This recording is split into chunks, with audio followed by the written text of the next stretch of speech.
નમસ્કાર વિદ્યાર્થી મિત્રો, મારી યુટ્યુબ ચેનલ સંજય પટેલમાં આપ સૌનું હાર્દિક સ્વાગત છે. મિત્રો, આજના વિડીયોની અંદર આપણે ધોરણ 3 વિષય છે ગણિત, જેનું પ્રકરણ 1 જેનું નામ છે ક્યાંથી જોવું. આ પ્રકરણના સ્વ અધ્યયન પોથીના પ્રશ્નો અને તેના જવાબો વિશે જોવાના છીએ. વિદ્યાર્થી મિત્રો, જો તમે મારી ચેનલમાં નવા હોય તો મારી ચેનલને જરૂરથી સબસ્ક્રાઇબ કરો. વિડીયો સારો લાગે તો લાઈક કરો, શેર કરો અને બેલ નોટિફિકેશન ઓન કરો, જેથી મારા આગળના નવા વિડીયો પણ આપને મળતા રહે. તેમજ વિદ્યાર્થી મિત્રો, આ પાઠની PDF જોવા માટે પ્લે સ્ટોરમાંથી અમારી એપ્લિકેશન વિશ્વગુરુ STD 1 થી 12 ગુજરાતી ડાઉનલોડ કરી તમારા મોબાઈલમાં ઇન્સ્ટોલ કરો. જે તમે શરૂ કરશો તો તમને આ પ્રકારે જોવા મળશે, જેમાં સ્વ અધ્યયન પોથીની અંદર ધોરણ બતાવશે, ધોરણ પસંદ કરશો એટલે વિષય બતાવશે, વિષય પસંદ કરશો એટલે પાઠનું નામ બતાવશે, જેમાં વિડીયો ઉપર ક્લિક કરશો તો તમને વિડીયો જોવા મળશે અને PDF ઉપર ક્લિક કરશો તો તમને PDF જોવા મળશે. તો આશા રાખું છું અમારી એપ્લિકેશન આપ સૌને ગમશે. જરૂર ડાઉનલોડ કરજો, જે એકદમ ફ્રી છે. કોઈ પણ પ્રકારના ચાર્જ વગર તમે વિડીયો અને PDF બધું જોઈ શકશો. તો ચાલો મિત્રો, હવે આપણે શરૂ કરીએ પ્રકરણ 1 ક્યાંથી જોવું. પ્રશ્ન 1 છે, નીચે આપેલા ચિત્રોને આ સ્થિતિમાં જોવા માટે તમારે ક્યાંથી જોવું પડશે? લાગુ પડતા શબ્દની બાજુમાં ગોળ કરો. જેમાં પેલું છે તે તમારે જોવું હોય તો બસ છે તેને આ પ્રકારે જોવી હોય તો તમારે સામેથી જોવી પડે. ત્યાર પછીનું બીજું ચિત્ર છે, તેમાં વિદ્યાર્થી મિત્રો આપણને મોબાઈલ અથવા તો કીબોર્ડ હોય તે પ્રકારનું જોવા મળે છે. જેને તમે ઉપરથી જોવો તો આપણને આ પ્રકારનું દેખાય છે. ત્યાર પછી 3 નંબર ઉપર આપણને ખુરશી આપેલી છે. ખુરશીને તમે બાજુથી જોશો તો તમને આ પ્રકારે જોવા મળશે. ત્યાર પછી 4 નંબર ઉપર આપણને કુકર આપેલું છે. તે કુકરને આપણે બાજુથી જોઈશું તો આ પ્રકારે દેખાશે. ત્યાર પછીનો 5 નંબર છે, તેની અંદર આપણને વિમાન આપેલું છે અને વિમાન છે તે આપણે નીચેથી જોઈશું તો આપણને આ પ્રકારે જોવા મળશે.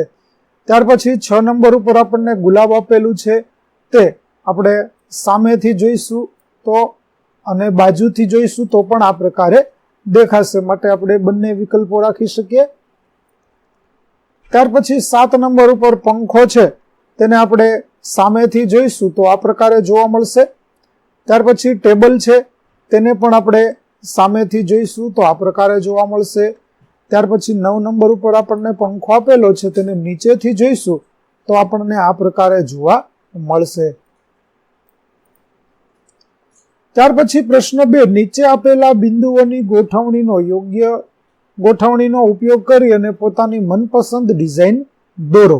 તો વિદ્યાર્થી મિત્રો, અહીં તમે જોઈ શકો છો કે આપણે જુદી જુદી ડિઝાઇનો છે તે બનાવેલી છે. જેમાં આપણે ઘર કે મંદિર બનાવેલું છે, ત્યાર પછી એક વૃક્ષ બનાવેલું છે, ત્યાર પછી હોડી બનાવેલી છે અને આ રીતે રંગોળીની ડિઝાઇન છે તે પણ બનાવી શકાય. તો તમને મનપસંદ ડિઝાઇન છે તે તમે પણ બનાવજો. ત્યાર પછી પ્રશ્ન 3, નીચે આપેલા બિંદુઓની ગોઠવણીનો ઉપયોગ કરી ચોરસ અને લંબચોરસ દોરો. તો વિદ્યાર્થી મિત્રો, તમે અહીં જોઈ શકો છો કે આપણે કેટલાક ચોરસ બનાવેલા છે અને કેટલાક લંબચોરસ પણ બનાવેલા છે. તો તમે આ પ્રકારની ડિઝાઇનો છે તે સરસ રીતે દોરી અને બનાવી શકો છો. ત્યાર પછી પ્રશ્ન 4, નીચે આપેલા બિંદુઓની ગોઠવણીનો ઉપયોગ કરી નીચેની વસ્તુઓના ચિત્રો દોરો. તો ચાલો દરેક ચિત્ર છે તે આપણે જોતા જઈએ. જેમ કે અહીં પ્રથમ ચિત્ર આપણને પતંગ દોરવાની કીધી છે, તો આપણે પતંગ આ રીતે દોરીશું. ત્યાર પછી દડો બનાવવાનો છે, તો દડો તે આપણે આ રીતે બનાવીશું. ત્યાર પછી વિદ્યાર્થી મિત્રો, બેટ બનાવવાનું છે, તો બેટ છે તે આપણે આ પ્રકારે દોરીશું, જે તમે અહીં જોઈ શકો છો. ત્યાર પછી રબર બનાવવાનું છે, તો રબર છે તેને આપણે આ પ્રકારે દોરીશું. ત્યાર પછી ત્રિકોણ, તો ત્રિકોણ છે તે અહીં નીચે બનાવેલું છે. આવી રીતે જુદી જુદી ડિઝાઇનો, જેમાં H, પાણીની બોટલ, સીડી, પાંદડું અને ફૂલ, આ બધું બનાવવાનું છે. તે જે તમે અહીં જોઈ અને બનાવી શકશો. અહીં આપણે જુદી જુદી ડિઝાઇનો છે તે દોરેલી છે. ત્યાર પછી પ્રશ્ન 5, નીચે આપેલી વસ્તુઓને ટપકાવાળી રેખા વડે દરેક ચિત્રોનો અડધો ભાગ દર્પણમાં જોતા બરાબર તેના જેવો જ દેખાય છે કે કેમ?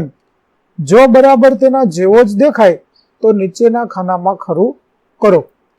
તો જે વિદ્યાર્થી મિત્રો અહીં આપણને જે આપેલા છે ચિત્રો, તે ચિત્રોને આપણે લીટી કરેલો ભાગ છે ત્યાંથી જોઈશું તો આપણને તેના જેવો જ જો ભાગ દેખાય તો આપણે ખરાની નિશાની કરીશું. જેમ કે અહીં કપ છે તેને આપણે અરીસામાં જોઈશું તો આપણને નહીં દેખાય, કેમ કે આ તરફ હેન્ડલ છે તે આ તરફ દેખાશે નહીં. એવી રીતે દીવો છે તે આપણને બરાબર દેખાશે. ત્યાર પછી ષટકોણ છે તે પણ બરાબર દેખાશે. ત્યાર પછી અહીં ચુંબક આપેલું છે તે પણ દેખાશે. ત્યાર પછી આ જે ચતુષ્કોણ આપેલો છે તે પણ દેખાશે. આ ડિઝાઇન બનાવેલી છે તે પણ બરાબર દેખાશે. ત્યાર પછી વાય છે તે પણ બરાબર દેખાશે. પતંગિયું છે તે પણ બરાબર દેખાશે. અને અહીં છેલ્લી આકૃતિ જેમાં 2 ત્રિકોણ આપેલા છે પતંગ આકારના, તે આપણને બરાબર દેખાશે નહીં, માટે આપણે તેમાં ખરું કરીશું નહીં. ત્યાર પછી પ્રશ્ન 6, નીચે આપેલા અડધા ચિત્રને અરીસામાં જુઓ અને ચિત્ર પૂર્ણ બનાવો. અરીસામાં કયું ચિત્ર દેખાય છે તેનું નામ લખો. વિદ્યાર્થી મિત્રો અહીં મેં અડધા ચિત્રો જે બાકી હતા તે દોરેલા છે, તો તમે જોઈ શકો છો. તેમાં તમારે દોરી અને રંગો પણ સરસ મજાના પૂરજો. તો જુઓ, પેલું ચિત્ર છે તેમાં મુગટ અથવા તો તાજ બનશે. તેની બાજુમાં છે તે તમે પૂરું કરશો એટલે આપણને વિમાન બનેલું જોવા મળશે. ત્યાર પછી નીચેનું ચિત્ર છે તેમાં આપણને આય બનતો જોવા મળે છે. તેની બાજુના ચિત્રની અંદર આપણે દોરીશું એટલે પેન્સિલ જોવા મળશે. તેની નીચેના ચિત્રો છે તેમાં જોઈએ તો પેલું ચિત્ર છે તેમાં કાતર બનશે અને બાજુનું ચિત્ર છે તેમાં પાણીની ડોલ બનશે. તો આ પ્રકારે આપણે ચિત્રો પૂરા કરીશું. ત્યાર પછી નીચે આપેલા ચિત્રના બીજા ભાગ દોરો અને તેના માટે અરીસાનો ઉપયોગ તમે કરી શકો. તો વિદ્યાર્થી મિત્રો અહીં જે ચિત્રો આપેલા છે અધૂરા ચિત્રો છે, અધૂરા ચિત્રને આપણે પૂરા કરવાના છે. તો આ પ્રકારે આપણે ત્યાર પછી બીજું ચિત્ર છે તેમાં ટી શર્ટ દોરેલું છે. ત્રીજા ચિત્રની અંદર 8 દોરેલા છે. ચોથું ચિત્ર છે તેમાં મકાન બનાવવાનું છે, જે અધૂરું છે તે આપણે પૂરું કરીશું. પાંચમા ચિત્રની અંદર આપણને ત્રિકોણ અને ગોળ જોવા મળે છે, તો તે આપણે દોરીને પૂરા કરીશું. તો આ પ્રકારે આપણે અધૂરું ચિત્ર છે તે પૂરું કરી શકીશું. ત્યાર પછી પ્રશ્ન 8, આપેલ ચિત્ર મુજબ રંગીન કાગળમાંથી મહોરા બનાવી અને ચોંટાડો. જો અહીં એક ઉદાહરણ આપણને આપેલું છે. આ પ્રકારે તમારે પહેલા એક કાગળ ઉપર ગળી બનાવી અને ચિત્ર છે તે અડધા ભાગમાં દોરી દેવાનું અને ત્યાર પછી એ મોહરાને કાપી લેવાનું. અહીંથી તમારે કાતર લઈ અને મોહરું છે તે કાપવાનું. પછી તમે ખોલશો તો તમને તે આ પ્રકારનું જોવા મળશે. તો આ પ્રકારે દરેકના મોહરા છે તે બનાવી અને તમારે અહીં લગાવવાના છે. તેના માટે તમે રંગીન કાગળનો ઉપયોગ કરી શકો, જેમાં તમને મહોરા બનાવવા માટે જુદી જુદી જગ્યા છે તે આપવામાં આવેલી છે. તો સરસ મજાના મહોરા છે તો તમે જાતે બનાવી અને અહીં લગાવજો. તો વિદ્યાર્થી મિત્રો અહીં આપણો પાઠ પ્રકરણ 1 ત્યાંથી જોવું ના સ્વ અધ્યયન પોથીના પ્રશ્નો અને તેના જવાબો પૂરા થાય છે.